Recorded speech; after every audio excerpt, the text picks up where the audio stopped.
안녕하세요, 이상훈입니다. 이번 영상부터 여러 편에 걸쳐서 의약품 안정성 데이터의 평가 방법에 대해서 말씀드리도록 하겠습니다. 의약품 업계에 종사하시는 분들은 아마도 그 의약품 안정성 시험 많이들 하시죠. 의약품 안정성 시험의 목적은 그 의약품의 일정 보관 조건에서 유효기간을 얼마만큼 가지고 있느냐를 어, 알기 위해서 실시하는 시험인데, 이것이 이제 그 통계적 분석이 필요하다 보니까 아무래도 그 데이터 평가하는 데 있어서 좀 어려움을 느끼시는 것 같습니다. 관련된 내용으로는 그 ICH 가이드라인 Q1E 여기에 지금 그 내용이 들어 있는데요. 사실 이게 방법론 자체를 좀 자세하게 설명해 주지 않았습니다. 네, 그러다 보니까 이런 내용들에 대한 이런 방법에 대한 내용을 좀 중점적으로 해서 좀 자세히 여러 편에 걸쳐서 말씀드리도록 하겠습니다. Q1E는 지금 Evaluation for Stability Data라고 지금 되어 있고요. 그 다음에 이제 거기 제일 처음에 기본적으로 나와 있는 내용이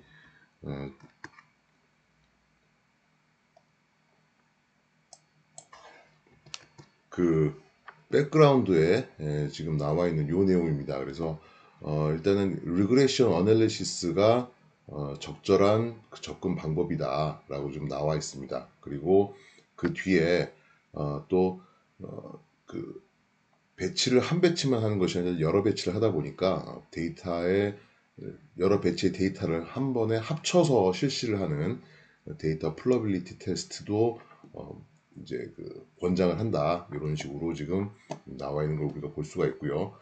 그 다음에 그 리그레션 중에서도 어떤 방식을 이제 선택을 하냐면은 익스트라폴레이션 외사법이라고 그러죠. 그래서 외사법이라고 하는 것은 이제 알고 있는 데이터셋을 이용을 해서 그 미래의 정보에 대한 그 추론을 미래의 그 어떤 식으로 데이터가 나올 것인가에 대한 그 추론을 하는 방식이다. 이런 식으로 지금 기술이 되어 있습니다. 그래서 간단하게 실제로 하기 전에 그 회귀 분석의 익스트라폴레이션이 어떤 건가에 대해서 말씀드리도록 하겠습니다. 자, 회귀 분석이라고 하는 것은요. 지금 보시면은 statistical method라고 지금 돼 있죠. 그래서 dependent variable과 그다음에 그 한 개 혹은 그 이상의 independent variable 사이에 관계를 추정하는 데 쓰이는 방법이다 이렇게 좀 나와 있고요. dependent variable이라고 하는 것은 이제 우리가 뭐 보통 종속 변수라고 얘기를 하죠. 그래서 보통 그 xy 축에서 이제 세로 축인 y 값을 보통 그렇게 얘기를 하고요. 다르게 표현할 때는 이제 보통 리스폰스라고 합니다.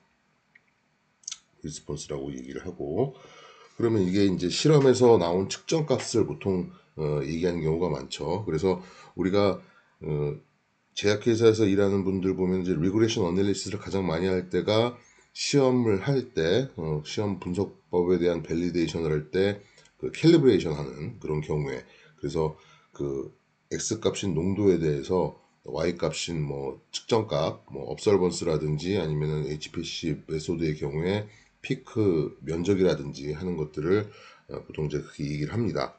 자, 그 다음에 independent variable이라고 하는 것은 보통 이제 그 x 값을 보통 많이 얘기를 하죠. 그리고 이걸 우리가 이제 종속 변수라고 그 독립 변수라고 얘기를 하는데 이걸 다른 말로 또 이제 예측 변수라고 하는 말을 쓰기도 합니다. 그래서 predictor라고 하는 predictors라고 하는 표현을 쓰기도 하죠. 그 다음에 이제 그 나와 있는 얘기가 인디펜던트 베리어블의 그 변화가 디펜던트 베리어블에 어떻게 영향을 미치는지를 이해하는데 도움을 준다 이런 식으로 나왔는데 결과적으로 지금 독립 변수 같은 경우에는 이제 우리가 어떤 농도라든지 하는 것들을 이제 임의로 정해서 측정을 하고 거기에 따른 결과 그러니까 그 독립 변수에 따라서 종속 변수인 y 값이 정해지는 걸 갖다가 말하는 것이고, 회귀 분석을 통해서 그 독립 변수의 변화에 따른 그 종속 변수가 어떤 식으로 영향을 받아서 변하는지를 예측을 할 수 있다라고 지금 이렇게 표현이 되어 있습니다. 예, 그래서 회귀 분석의 목적이라고 하는 것은 결과적으로 몇 가지의 실험을 통해서 그 데이터를 가지고 측정하지 않은 독립 변수 x에 대한 그 종속 변수 y의 값을 예측하는 것이다. 이렇게 볼 수가 있고요. 그러다 보니까 그 회귀 분석은 가설 검정의 한 일종이고요. 그다음에 그 가설 검정에는 반드시 또 그 귀무 가설과 그다음에 이제 대립 가설이 존재를 하게 되죠. 그래서 귀무 가설로는 그 그래프의 기울기가 0이다라고 하는 것이 이제 귀무 가설이 되고요. 대립 가설로는 그래프의 기울기가 0이 아니다라고 하는 것이 대립 가설이 되겠습니다. 자, 여기 지금 보시면은 그 리그레이션 어널리시스를 통해서 지금 그래프를 그려놓은 것이 지금 여기 옆에 밑에 나와 있는데 가로축이 이제 독립변수고요. 그 다음에 세로축이 종속변수 y라고 볼 수가 있습니다.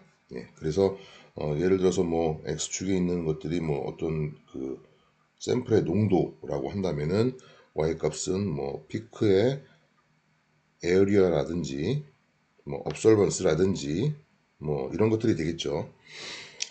자, 그래서 실제로 실시한 실험값을 이제 이렇게 플러스로 나타내고요. 그 다음에 각각의 실험값들 사이를 가장 가깝게 지나가는 하나의 선을 긋습니다. 이걸 우리가 추세선이라고 얘기하기도 하고 혹은 회귀선, 리그레션 라인이라고 얘기를 합니다.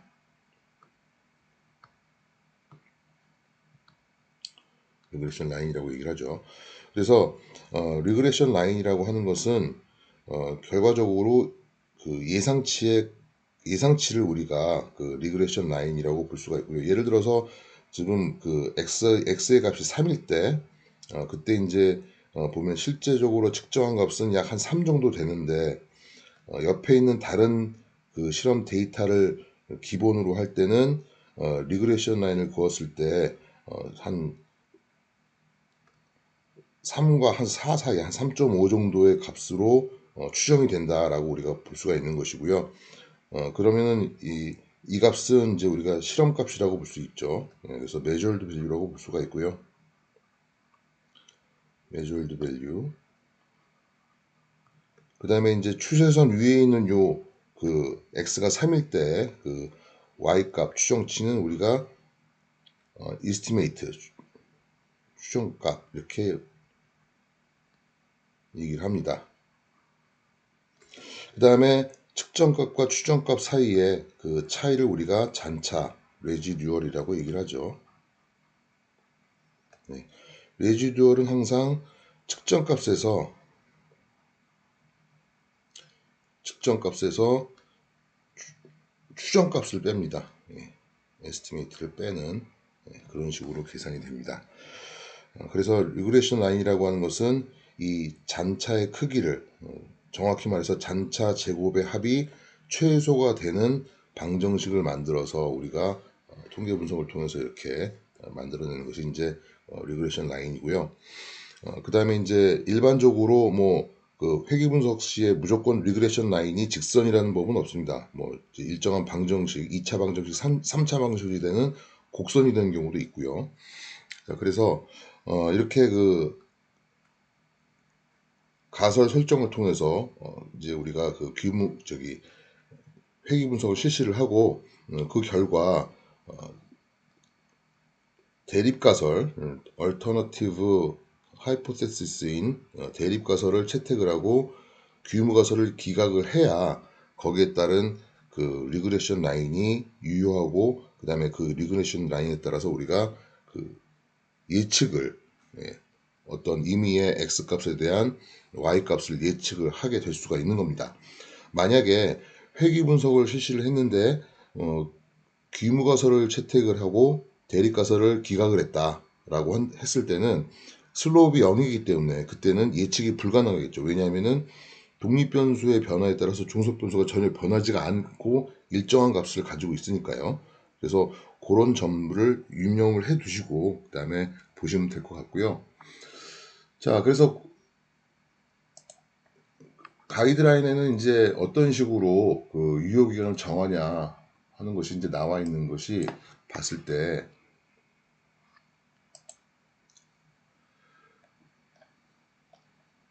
그러기 전에 엑스트라폴레이션에 대해서도 이제 얘기를 해야 되겠죠. 그래서 엑스트라폴레이션이라고 하는 것은 어, 뭐 여러분 다 아시겠지만 이제 외삽이라고 하는데, 지금 여기 그래프에 보시면은 그 독립변수 x를 변해가면서 이제 실험을 실시를 해서 우리가 y 값을 얻었잖아요. 예, 그랬을 때 이 x의 레인지, 그죠? 그러니까 실험한 데이터의 레인지를 벗어나는 그런 이제 독립변수에 대해서 종속변수를 예측하는 경우, 그런 경우 우리가 외삽이라고 합니다. 예를 들어서 자, 지금 5라고 하는 독립변수까지 실험을 했고 그 이후에는 실험을 안 했어요. 그런데 만약에 뭐 7이라고 하는 x값에 대한 y값이 얼마냐라고 하는 것을 예측하고 싶을 때는 어떻게 할 수밖에 없습니까?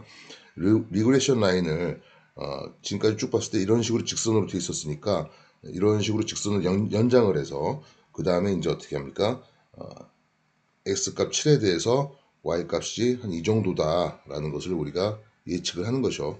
예, 그래서 이런 걸 우리가 외삽, 엑스트라폴레이션이라고 얘기를 하고요.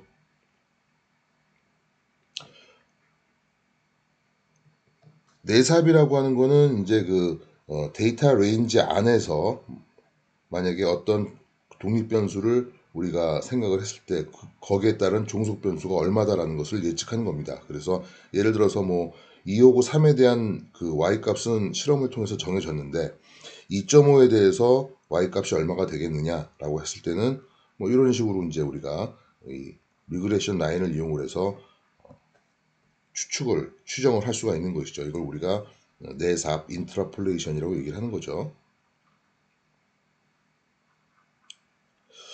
둘이 약간 뭐 비슷해 보이긴 하지만은 사실 그 리스크 면에서는 내삽이 훨씬 더 안정적이죠. 왜냐하면은 어차피 지금 보면 2와 3에 대한 그 y 값이 이렇게 정해졌기 때문에 뭐 2.5라고 하는 x 값일 때 y 값이 그 사이에 있을 수밖에 없다라고 하는 것은 뭐 당연히 우리가 인정할 수 있는, 추측할 수 있는 건데, 외삽의 경우는 아무래도 위험도가 증가할 수 있습니다. 만약에 뭐 5까지는 이렇게 직선적으로 증가하다가도 그 이후에는 직선이 아니라 뭐 곡선이 될 수도 있고요. 아니면 뭐 더 떨어질 수도 있기 때문에 그런 경우에는 반드시 외삽을 통해서 어떤 추정치를 우리가 구했으면은 나중에는 반드시 그 실험을 통해서 그 사실을 증명을 해야 된다. 이런 식으로 가이드라인에 나와 있습니다. 자, 그러면은 가이드라인에서는 이제 어떤 식으로 유효기간을 정해야 되는지를 한번 보겠습니다. 자, 여기 지금 보시면은 General Statistical Approach라고 해가지고 지금 여기 나와 있는 내용이 있는데, 가만히 보면은 리테스트 피리어드 혹은 그 쉘프 라이프를 이스티메이션 하기 위해서 지금 적절한 그 접근 방법이라고 하는 것은 어떻게 하냐면은 제한된 그 acceptance criteria, 그러니까 그 제한된 그 허용 기준이죠. 예, 허용 기준과 그 다음에 리그레션 라인이 아니라, 그러니까 그 회귀선이 아니라 그 회귀선 위에 있는 평균에 대한 95% 95% 신뢰 한계, 그죠? 예, 신뢰 한계. 그 신뢰 한계 선과 교차하는 지점을 우리가 그 유효기간으로 잡는다. 이런 식으로 지금 나와 있습니다. 예. 좀 더 자세하게 예를 들어서 설명을 해드리면은 제일 마지막에 이제 요런 그 그림이 있죠. 예. 그래서 지금 그림 보시면은 이게 지금 장기 보존 시험을 지금 그래프로 나타낸 겁니다. 그래서 가로축이 지금 이제 먼스로 표현되는 타임 포인트고요. 세로축이 함량 값입니다.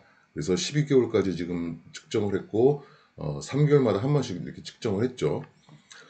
자, 굵고 검은 선이 지금 리그레션 라인이고요. 그 다음에 이제 얇은 선이 지금 그 컨피던스 리미트라고 볼 수가 있는데, 사실 우리는 외삽을 하게 되면은 리그레션 라인과 그 다음에 그 기준 하한값, 어세이의 기준 하한값이 95와 만나는 부분이 우리가 그 유효기간이라고 생각할 수도 있는데 사실은 그렇지 않다라는 거죠. 그래서 여기서는 지금 36개월이 유효기간이 아니라 유효기간이라고 하는 것은 리그레션 라인이 아닌 lower confidence limit, 그죠? 예, 그러니까 95%, 그러니까 그 추세선을 중심으로 했을 때 위와 아래로 2.5%씩, 그죠? 2.5%씩 떨어져 있는 그 신뢰 구간이죠. 예, 신뢰 구간에 해당하는 그 선과 그 다음에 그 허용 기준이 만나는 교차하는 그 지점이 바로 유효 기간이다라고 이렇게 명시가 되어 있습니다. 그래서 여기서는 지금 얼마예요? 약 30개월 정도가 이제 유효 기간으로 우리가 계산을 할 수가 있는 것이죠. 자, 회기선 같은 경우에는 뭐 엑셀 같은 걸 통해서 바로 우리가 뭐 방정식도 얻을 수 있고, 그 다음에 x 값이 어떤 값일 때 회기선에 따르면은 y 값이 얼마다라는 것도 우리가 알 수가 있는 반면에, 이 컨피던스 리미트 요소는 지금 어떻게 구하는지 알 수도 없고요. 그죠? 예. 엑셀에도 어떤 뭐 그런 할 수 있는 메뉴가 없어요. 그죠? 예. 그래서 요걸 갖다가 이제 어떻게 구하느냐가 굉장히 이제 골치가 아픈 그런 일인 거죠. 여기서도 마찬가지로 여기는 지금 보면 그 분해 산물에 대해서 지금 이제 경시적인 변화가 이런 식으로 일어난다. 그래서 마찬가지로 회기선이 있고요. 그 다음에 그 분해 산물에 대한 기준이 1.4%라고 했을 때 그때 이제 그 유효 기간을 갖다가 회기선이 아닌 이런 식으로 컨피던스 리미트, 이때는 이제 어퍼 컨피던스 리밋이죠. 예. 이때는 어퍼 컨피던스 리밋이고, 이때는 그 함량처럼 무슨 뭐 몇 95에서부터 105%뭐 이런 식으로 이제 그 양쪽이 아니라 얼마 이하여야 된다라고 하는 것이니까 그때는 이제 한쪽으로만 원사이드 검정만 되는 겁니다. 그래서 이쪽으로 5%가 해당되는 신뢰 구간을 갖다가 이제 얘기를 해서 구하는 거죠. 그래서 이것도 마찬가지로 유효 기간이라고 한다면 약 한 31개월 정도로 이제 얘기를 할 수가 있다라고 하는 것인데, 또 하나 우리가 생각해야 될 것은 이제 가이드라인에 따르면은 이런 식으로 그 회귀 분석을 통해서 그 컨피던스 리밋과 그 다음에 이제 그 허용 기준이 만나는 이 점을 가지고 그 유효 기간을 계산을 하지만은 그 유효 기간을 제한할 수는 없다. 그러니까 실제로 뭐 허가 서류를 낸다든가 허가 서류에 뭐 작성을 한다든가 할 때는 이 30개월이 아니라 그때는 우리가 12개월까지만 실험을 했고 그 12개월에 대한 곱하기 2, 예, 그러니까 24개월. 근데 그 24개월도 만약에 그 12개월까지 한 다음에 더하기 12개월을 넘겨서는 안 된다라고 하는 이제 그런 조항이 있죠. 예, 그래서 거기에 따르면은 계산값은 30개월 정도 되겠지만은 실제로 우리가 허가 서류에 제한하는 유효 기간은 여기서는 곱하기 2인 24개월, 그죠? 예, 곱하기 2인 24개월 혹은 더하기 12도 24개월이니까 24개월이 되겠네요. 그래서 그렇게 하고 여기도 마찬가지죠. 예, 여기도 마찬가지로 한 31개월 정도 나왔지만은 마찬가지로 12개월까지 실제로 실험을 했기 때문에 거기에 두 배, 그죠? 거기에 두 배 혹은 그 두 배가 마지막 실험한 그 개월 수에 더하기 12개월을 넘겨서는 안 된다라고 명시가 되어 있습니다. 그래서 그런 식으로 하면 되겠고, 문제는 이제 결국은 요 신뢰 구간을 어떤 식으로 구하느냐라고 하는 것이 이제 가장 관건이 되겠습니다. 자, 그래서 이렇게 그 신뢰 구간을 구하는 방법에 대해서는 몇 가지 방법이 있는데요. 예, 익스트라폴레이션을 통해서 이제 유효 기간을 추정하는 방법은 첫 번째로는 가장 좋은 게 이제 그 통계 프로그램을 이용하는 겁니다. 그래서 뭐 여러분 잘 아시는 미니탭이라든지 점프라든지 하는 그런 통계 프로그램을 보시면은 거기에 안정성 연구라고 하는 메뉴가 있고요. 그 메뉴대로 실시를 하면은 자동으로 아주 편리하게 계산을 해줍니다. 그래서 이번 시간에는 이제 미니탭을 이용해서 어떤 식으로 우리가 그 유효 기간을 계산할 수 있는지를 보여드릴 거고요. 근데 미니탭이나 점프 같은 소프트웨어가 굉장히 비싸죠. 예, 그래서 뭐 이런 경우에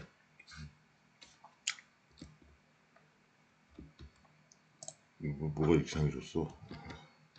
예, 이런 경우에 이제 엑셀 같은 걸 사용할 수도 있습니다. 그래서 엑셀 스프레드시트를 이용하는데 이때는 이제 외부에서 엑셀과 연동시켜서 사용할 수 있는 이제 애드인 프로그램들이 있습니다. 모듈이죠, 일종의. 그래서 제3자가 엑셀에서 이용하기 위해서 따로 모듈 프로그램을 만들어서 엑셀과 연동시키는 경우가 있는데 그 중에서 이제 유명한 게 리얼 스태티스틱스. 그러니까 엑셀 자체에도 통계 계산 기능이 있지만은 그것보다 좀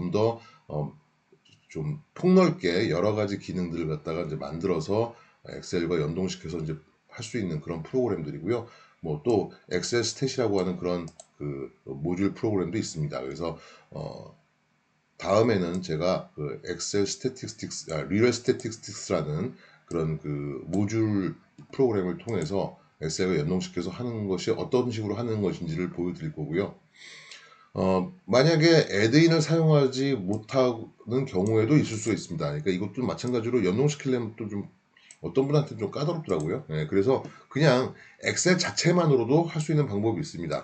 예, 이런 경우는 좀 통계적인 지식이 좀 있어야 되겠죠. 예, 그래서 사실 통계적인 지식만 있으면은 뭐 엑셀 스프레드시트 하나만 가지고도 뭐 회귀 분석, 뭐 분산 분석, 공분산 분석 다 할 수 있습니다. 그래서 그렇게 하는 방법도 그렇게 크게 뭐 이론적인 내용들을 자세하지 않고 실무적으로 쓰일 수 있는 정도만 제가 아주 간략하게 말씀드리도록 하겠습니다. 자, 첫 번째로 미니탭 가지고 하는 방법을 한번 말씀드려 보겠습니다. 자, 미니탭을 이런 식으로 이제 켜게 되고 지금 보면 두 개의 그 창이 있죠. 세션 창과 워크시트 창과 그 다음에 여기 좀 열어보시면은 프로젝트 매니저 창이 있는데 이거는 이제 사실 뭐 별 쓸 일 없으니까 닫아두도록 하겠습니다. 자, 그래서 워크시트 창에 제가 미리 지금 보면은 네 가지 경우에 그 안정성 시험, 장기 보존 시험 12개월까지 실시한 어세이 함량 시험을 갖다가 이렇게 표시를 해놨습니다. 자, 그러면 여기서 우리가 어떤 식으로 데이터를 가지고 의약품의 유효 기간을 계산할 수 있는지를 보여드리겠습니다. 위쪽에 메뉴를 보시면은 통계라고 하는 부분에 회귀 분석, 그 다음에 그 밑에 안정성 연구라고 하는 스테빌리티 테스트라고 스타디라고 하는 메뉴가 있습니다. 거기서 한 번 더 안정성 연구를 선택을 하시면은 자, 이런 식으로 나오죠. 자, 리스폰스라고 하는 것은 종속 변수라고 그랬습니다. y 값이죠. 그래서 어세이에 해당되고요. 여기서는 지금 제일 첫 번째 경우를 보기 때문에 어세이 퍼센트, 타임은 months, 그죠? 네, 이렇게 우리가 입력을 해주시고요. 뭐 선택을 해서 실렉트 시키면 됩니다. 예, 그 다음에 배치 같은 경우는 지금 뭐 한 배치니까 이건 이제 여러 배치일 경우에 그 배치에 대한 열을 갖다가 여기다 이제 표시를 해주는데 여기 이제 한 가지만 가지고 하는 거니까 입력을 안 시키겠습니다. 그 다음에 허용 기준이죠. 그래서 함량이기 때문에 95에서 105%가 함량 기준이라서 로월 스펙, 어펄 스펙 95, 105 이런 식으로 썼고요. 옵션에 보시면은 여기는 다른 거 보지 마시고요. 신뢰 컨피던스 레벨 그러니까 신뢰 수준이 95냐 그죠? 네, 왜냐하면은 가이드라인에는 95% 신뢰 구간을 얘기를 했으니까요. 네, 그래서 95라고 쓰고 오케이 하면은 끝납니다. 네. 그리고 지금 보면은 기준이 지금 그 로얼과 어퍼 스펙이 둘 다 있잖아요. 네, 이런 경우에는 이제 투 사이드 신뢰 구간을 갖다가 봐야 된다고 그랬죠. 컨피던스 인터벌을 봐야 된다고 그랬으니까. 그래서 이렇게 여기 지금 어퍼와 로어에 대한 허용 기준을 갖다가 입력을 시키면은 95% 양측 검정 그러니까 투 사이드 95% 신뢰 구간을 계산을 해서 보여주게 됩니다. 만약에 이제 기준이 한쪽으로만 된다. 얼마 이상이면 안 된다. 얼마 이하면 안 된다 할 때는 거기에 맞춰서 써주면은 알아서 마찬가지로 계산을 해서 주니까 굉장히 편리하죠. 자, 이런 식으로 해서 OK를 누르시면요. 자, 이런 식으로 플랫이 나오고요. 그 다음에 세션 창에 분석 결과가 나옵니다. 그래서 잠시 보시면은 여기 지금 이제 R스퀘어도 나오고요. 그 다음에 이제 그 리그레션 코에피션트에 대한 그 P밸류도 나옵니다. 그래서 P밸류가 지금 보면은 0.05보다 작으니까 굉장히 유의하게 지금 슬롭이 변한다라고 볼 수가 있는 거고요. 그 다음에 이제 리그레션 이퀘이션이 지금 나와 있죠. 그래서 지금 99.96이 Y절편이고요. 마이너스 0.1267이 슬롭, 기울기가 되겠습니다. 자, 그 다음에 쉘프 라이프 에스티메이션이 지금 여기 나와 있죠. 쉘프 라이프 얼마로 됐습니까? 26.0265. 그죠? 그래서 여기도 마찬가지로 쉘프 라이프가 26.0265 개월로 계산이 되고요. 이거는 지금 보면은, 허용 기준, 어세이에 대한 허용 기준 95%와 그 다음에, 컨피던스 리밋, 그죠? 신뢰 한계, 95% 신뢰 한계가 만나는 지점을 갖다가 기점으로 해서 이렇게 자동으로 계산해 주는 것을 볼 수가 있습니다. 자, 그 다음에 여기 지금 보시면은 97.5라고 돼 있죠. 왜냐하면은, 이쪽으로, 그죠? 아래로 2.5, 위로 2.5인 신뢰 구간이 되기 때문에 이런 식으로 돼 있고, 그 다음에 피티드 라인이라고 하는 것은 추세선, 다시 말해서 리그레션 라인과 똑같은 얘기다 생각하시면 되겠습니다. 자, 그래서 이런 식으로 아주 간단하게 몇 번의 클릭만으로 쉘프 라이프를 구할 수가 있고요. 자, 두 번째 경우를 한번 보겠습니다. 두 번째 경우. 두 번째 경우도 마찬가지로 똑같이 하시면 됩니다. 리그레션에서, 아니, 스테빌리티 스타디에서 들어가서, 자, 이 경우는 month 1, 어세이 1이니까 처음에 어세이 1 선택을 하시고요. 그 다음에 여기는 month 1 선택을 해서 마찬가지로 똑같이 OK를 누르시면은 결과가 이렇게 나오겠죠. 자, 이거는 첫 번째 경우보다는 지금 어떻습니까? 쉘프 라이프가 좀 더 짧게 계산되는 걸 우리가 볼 수가 있습니다. 자, 이런 경우에는 12개월까지 데이터가 있고요. 그 다음에 계산된 게 약 14개월이고, 그러다 보니까 우리가 제한할 수 있는 유효 기간이라고 하는 것은 14개월까지다 라고 우리가 생각할 수가 있는 겁니다. 앞에서는 몇 개월 나왔습니까? 한 26개월 나왔는데, 그죠? 26개월을 그대로 허가 서류에다가 작성을 해서 제한을 하는 것이 아니라 그때는 어떻게 한다고요? 12개월까지 데이터가 나왔으니까 거기 곱하기 2, 그죠? 24개월, 그죠? 혹은 24개월 곱하기 2보다 마지막에 실시한 개월수 플러스 12개월보다는 넘겨서는 안 된다. 이제 이런 식으로 나와 있죠. 그래서 그렇게 보시면 되겠고요. 자, 세 번째 경우 한번 보시겠습니다. 세 번째 경우도 마찬가지로 분석에서 리그레션, 스테빌리티 스타디를 선택을 하시고요. 이때는 지금 month 2, 어세이 2니까 어세이 2, month 2. 자, 이런 식으로 하시고 마찬가지로 OK를 눌러주시면은 자, 이런 식으로 나왔죠. 네. 자, 이때는 어떻습니까? 쉘프 라이프가 안 보입니다. 그죠? 네, 안 보여요. 네. 왜 그러냐면은 회귀 분석을 했을 때 이 경우에는 지금 P밸류가 0.05보다 큽니다. 다시 말해서 회귀 분석 결과 우리가 그 귀무가설을 채택할 수밖에 없는 그런 상황인 거죠. 귀무가설은 슬롭이 0이다. 그죠? 여기도 지금 밑에 나와 있죠. 예. The mean response slope is not significantly different from zero. 그러니까 그 기울기가 지금 0과 유의하게 차이가 나지 않습니다. 이렇게 나와 있습니다. 그래서 쉘프 라이프 추정이 안 된다. 이런 식으로 지금 나와 있는 걸 볼 수가 있습니다. 자, 여러분들 미니텍 가지고 아마도 그 안정성 유효기간 계산을 해본 분들도 계실 텐데 가끔가다 이제 이런 질문이 나와요. 예, 이렇게 했더니 뭐 아무것도 안 나온다. 예, 아니면은 뭐 회귀분석 결과가 슬롭이 0으로 귀무가설을 채택하고 대립가설을 기각하는 경우가 나오면 어떡하냐.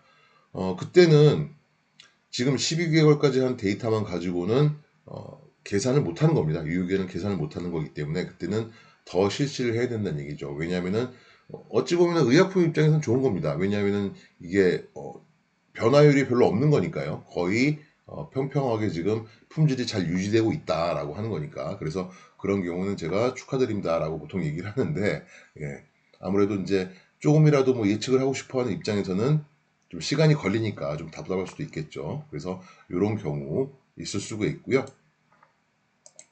자, 마지막 경우 한번 보겠습니다. 마지막 경우는 똑같이 했을 때 어세이 3, month 3 해서 OK를 누르면은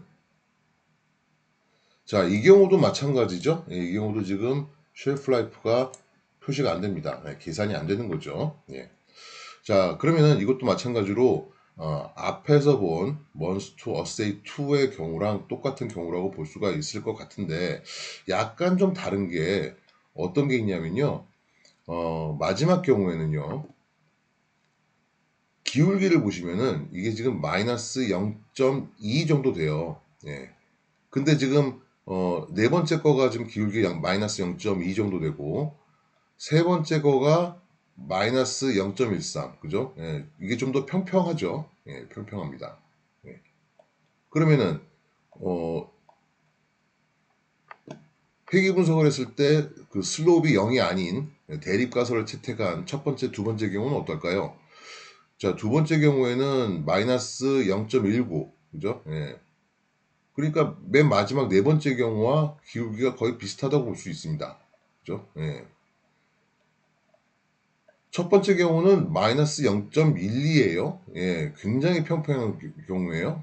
마지막 번째, 네 번째에 비해서. 그죠? 예, 그러면은 기울기만 봤을 때는 사실 회귀 분석상의 기울기가 0이 아니다라고 하는 결과 첫 번째, 두 번째에 비해서 마지막 번째가 어느 정도 기울기가 있는 걸로 생각이 되지만은 그렇게 안 나왔단 말이죠. 그 이유는 뭐냐면은 이 마지막의 경우에는 잔차가 굉장히 큽니다. 다시 말해서 오차가 큰 거죠. 예.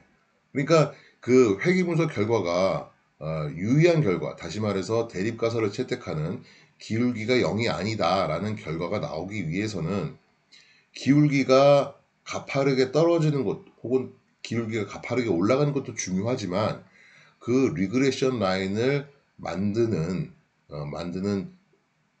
되는 원인이 되는 실험 결과가 그 추세선과 리그레션 라인과 크게 차이가 안 나는 다시 말해서 에러가 별로 없는 오차가 별로 없는 그런 데이터를 얻어야 마찬가지로 우리가 예측이 가능한 그 유의미한 회귀 분석 결과를 얻을 수가 있다 이렇게 우리가 볼 수가 있겠습니다. 자 그래서 이런 것들을 여러분들이 이제 유념해서 유효 기간을 계산을 하면 되겠고요.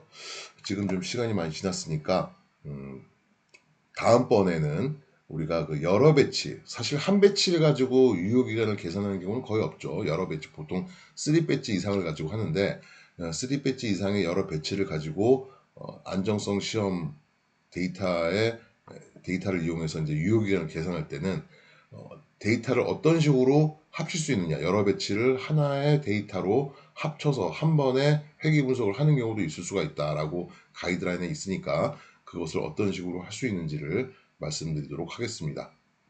감사합니다.